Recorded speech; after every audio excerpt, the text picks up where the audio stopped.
Hey y'all, welcome to Art of the Budget. My name's Nicole. My pronouns are she and her, and I live in the Pacific Northwest on the traditional unceded territories of the Coast Salish Nations.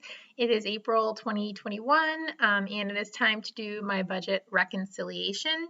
If you're new here, thanks so much for stopping by. And if you're returning, I really appreciate you coming back. I appreciate everyone helping me stay accountable, and I hope these videos are useful to you too. And if you haven't already, I'd super appreciate if you would subscribe to my channel. And if you enjoyed this video, I'd love it if you would like it. Let's go ahead and get into April 2021. It was a long month. It was a 5-week month for me, and I know that I went over in a few different categories. Some of them were just like bad planning on my part, and some were for like more important things, which we'll talk about in a minute. But let's go ahead and get into it. So if you don't already know, even though I am spending the money in April that I made in March, I'm a month ahead, I still budget off of a number that is like round. So I budgeted my month off $4,000, but I actually brought in $4,259.63 in April. So I have a little bit of a buffer there, which is really helpful, I know, going in.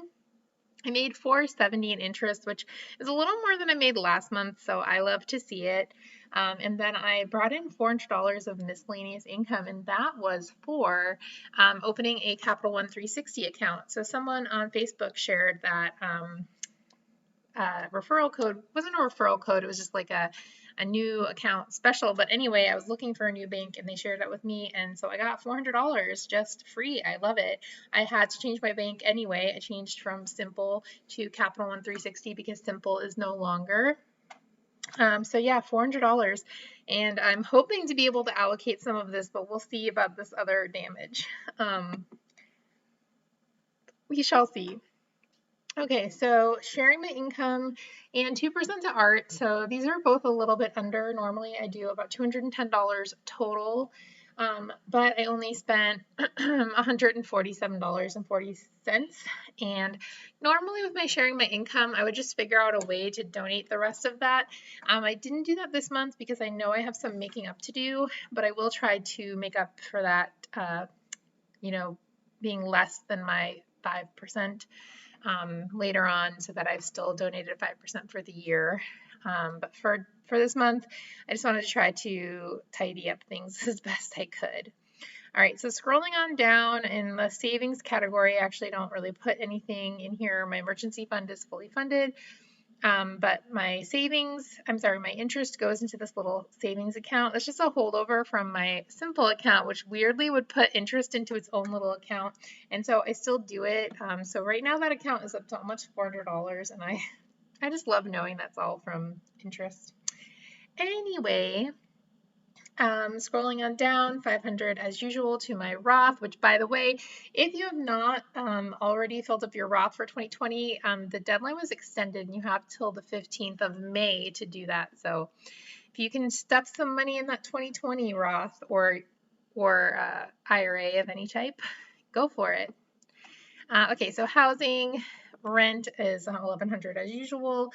Electricity was a little lower. It was $35.05, and I usually allocate $40, so that's cool.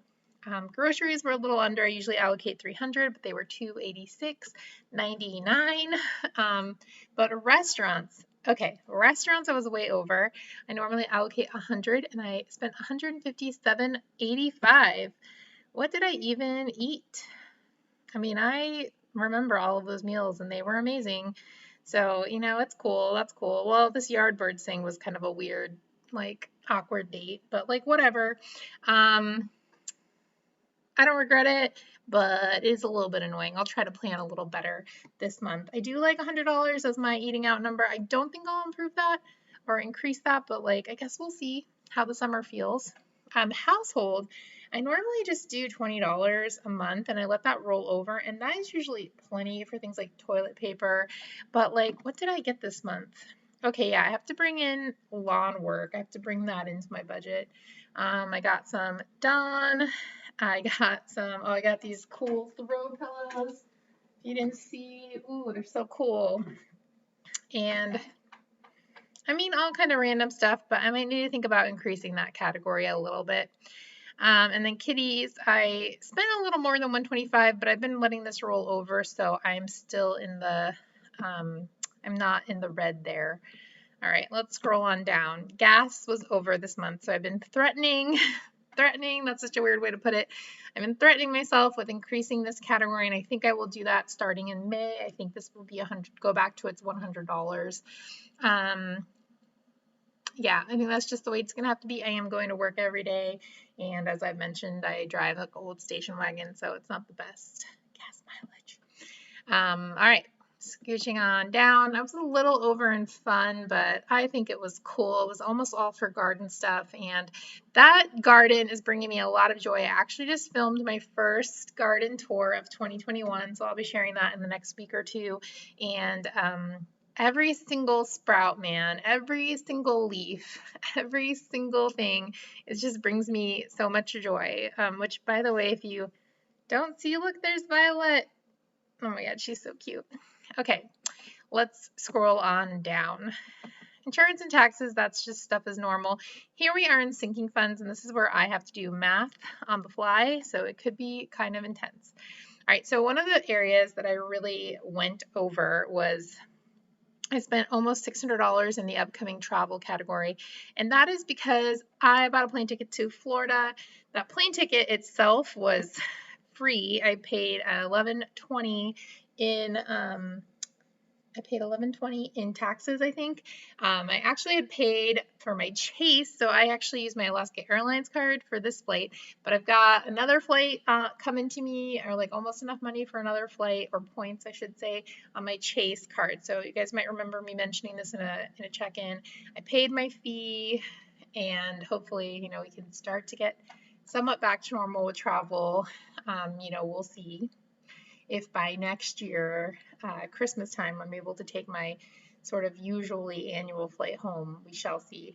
But because I just didn't want to risk, obviously we're all getting vaccinated. Hopefully things are just going to continue to improve. But I just wanted to go and see my family just in case this summer. So I got my flight, $11.20 in taxes, and then I rented a car, and that was the expensive thing, $453.68. I probably could use cards to do that, but the way I've got my cards going, and also just my entry level of credit card hacking, they're really optimized for flights, and that's fine. I don't mind, paying for the car, but that's just maybe something for me to think about. If there's a way I can sort of optimize some kind of cash back or something for rental cars. If anyone has any ideas, let me know. So yeah, I'm over in that category. So I had planned 166, but I'm over. What am I trying to say here? I'm over by 227.88. So I need to actually put in there 393.88. Okay, not so bad. That was the big one. And if I needed to allocate that whole $400 that I got from my sign-on bonus to travel, I would have done that. And it was less than, it was a little, well, it was pretty close to that. But I'm actually going to go in and I'm going to make sure that that money gets allocated from travel somewhere else in my yearly spreadsheet. Let's go ahead and adjust the rest of these. So important stuff, that was the other big category. So y'all might remember that I bought a couch. It's right here, Violet. Did you guys see that? I just booped Violet. I got a new couch, and I also got some cash out to pay the people who delivered it a tip. And so I was over, I had allocated $500 and I was over 8601. So I need to allocate 8601 here. Yep, to make that 0. Great. I still have 263 or 269. Okay, that's cool. And then last but not least, I spent a little bit of money on clothes and I was a bit over. So I think I need to do 2842 to make that 0. Yes. Okay. The cool thing is that I did not have to change my allocations to any other categories. So like, for example, I can still put this 600 towards the cat category, which y'all know that brings me a lot of comfort to be able to have that stash for them, that stash for my little lovey sweetie honeys. And then this 260.71, I got to think about this. I am going to put 120 of it. So this is going to be 130 because I had planned to put 10 into health. And that is because I'm going to be doing some coaching sessions with that CPTSD coach that I talked about. This is just sort of supplemental to my therapy. And it's just something that I really want to prioritize right now. So I'm going to do that. And then with the extra 140.71, I am going to put that, I think I'm going to put that in my down payment category because it feels cool. So I'm going to put total of 210.71, so it's 70 already going. So that's going to go in my down payment category. That's almost $1,300, which is literally nothing. But you know what? I've got like 5 years to save up because like I need this housing market to turn around, and then I'm gonna be ready. Be ready to buy my house, or my land, or my whatever. But anyway, that's it. It's an every dollar budget, and I really appreciate you stopping by. I hope you enjoyed this little random like wrap up of my what felt like kind of a wild month, which now that we're wrapped up, you know, I feel really good about it. I feel really good about everything I spent money on, and I am excited to make the adjustments I need to make in May and have a very on budget May. So hope you have a great weekend, and I will see you in the next video.